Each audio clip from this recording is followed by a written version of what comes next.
It would appear that a tremendous mistake has been made once again. It's unbelievable. We got the machine in operation again. The batteries on these stator line meters need replaced.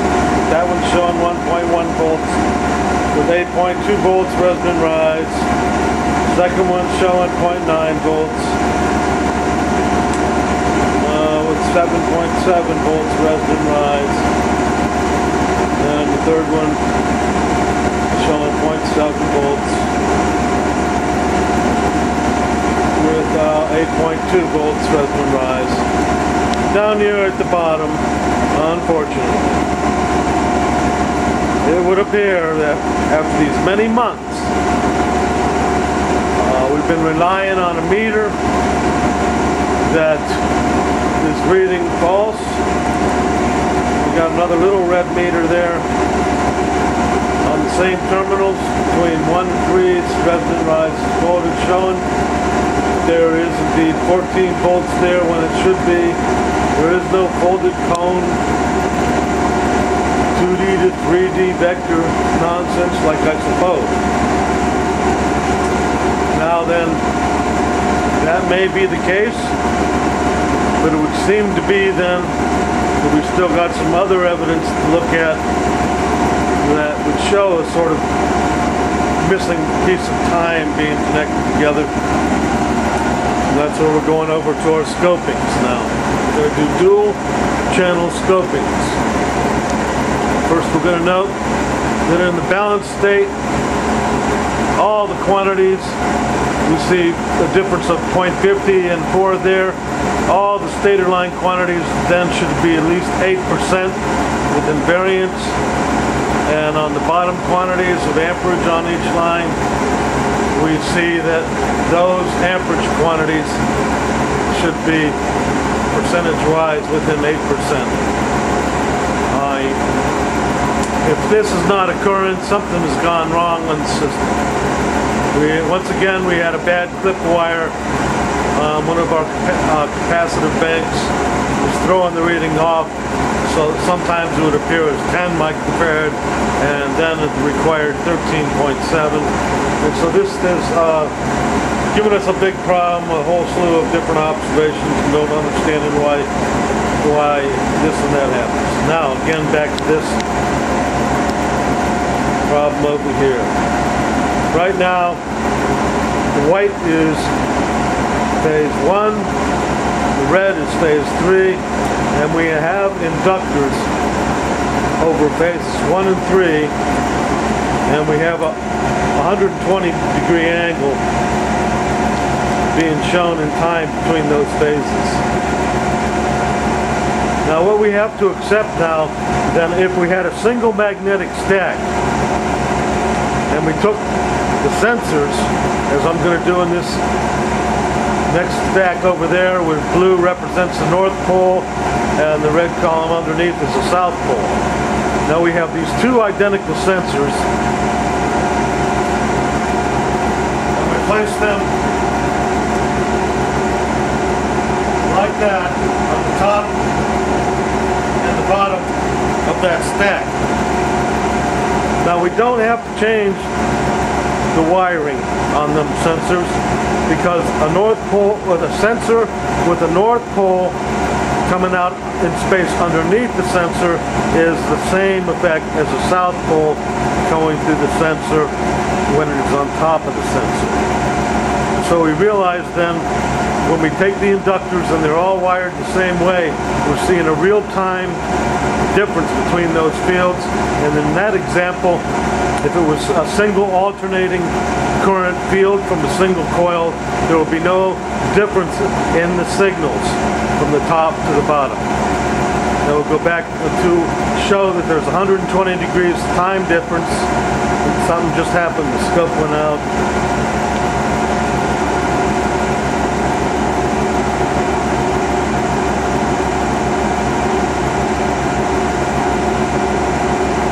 We don't got to readjust everything. This happens, and since it apparently has seemed to happen, we go through that procedure. We're going to go through a beam. We're going to restore the scope operation now. We're going to go through a beam sweep.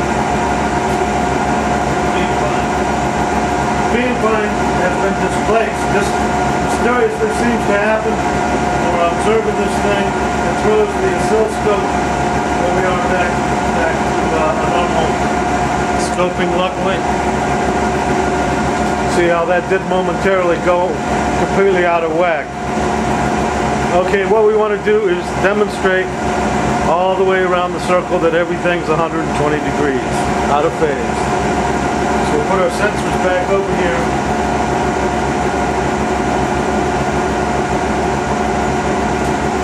And we're now monitoring phases 1, the white, and phase 3, the red.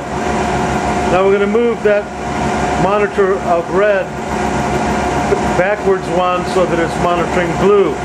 Then we'll be seeing the difference between phases 1 and 2 on this side.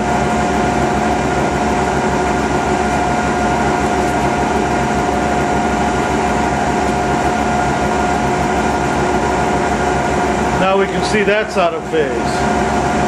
And essentially we should have measured everything, but we're going to go ahead and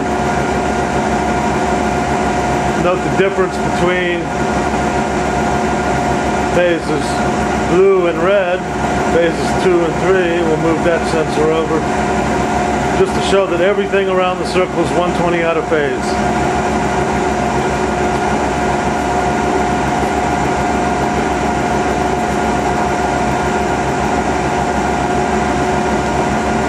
Okay, we've demonstrated all that. Now we're going to take that phase there that's on top. We're going to move that. We're going to move them back around.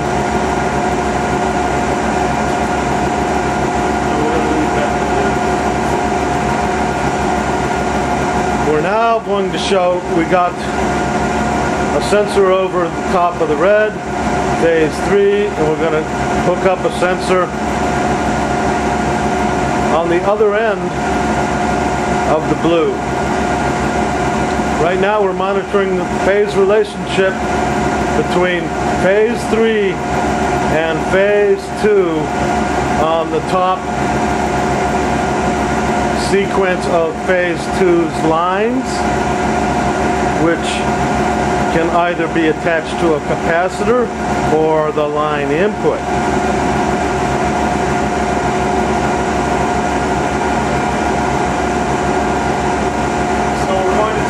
Phase 2 out.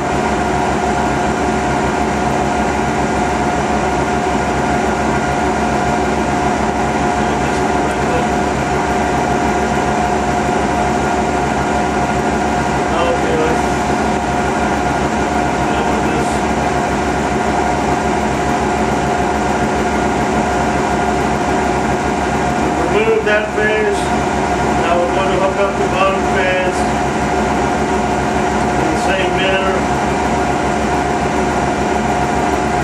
with the line bottom and the return cap ground on ground.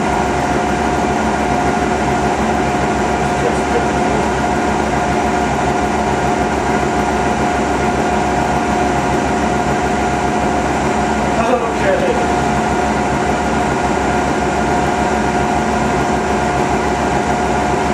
We now have this relationship.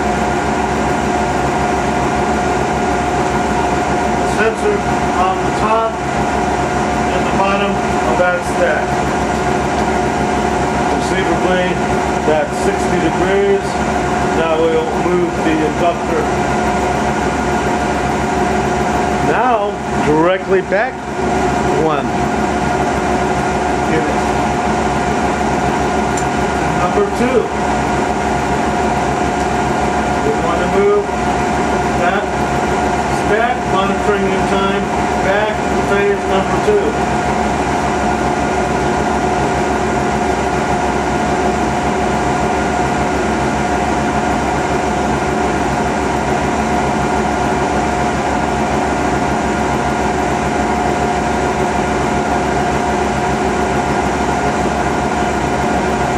This shows us that on the blue stack, the time periods of the magnetic fields on the entrance and exits of the phase sequence themselves are out of time. This should not be expected, of course. So there's some odd things going on, but we can see right there that time difference probably shouldn't exist. Now it's because of that time difference that we can form a relationship as follows. We'll move that back again.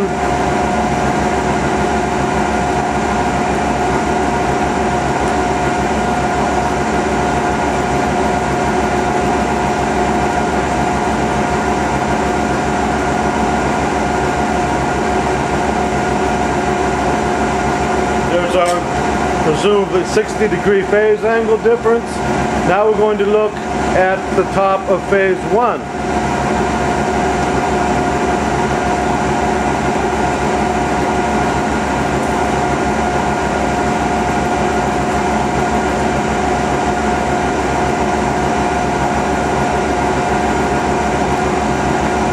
Now we see that the 60-degree phase lag on that stack has worked in a way so that it must have been behind in the time rotation and going from stack 3 to 1, so that now that relationship appears 180 degrees out of phase. We can combine all three then in sequence to obtain a reasonable waveform, and we're going to go from there. Thank you.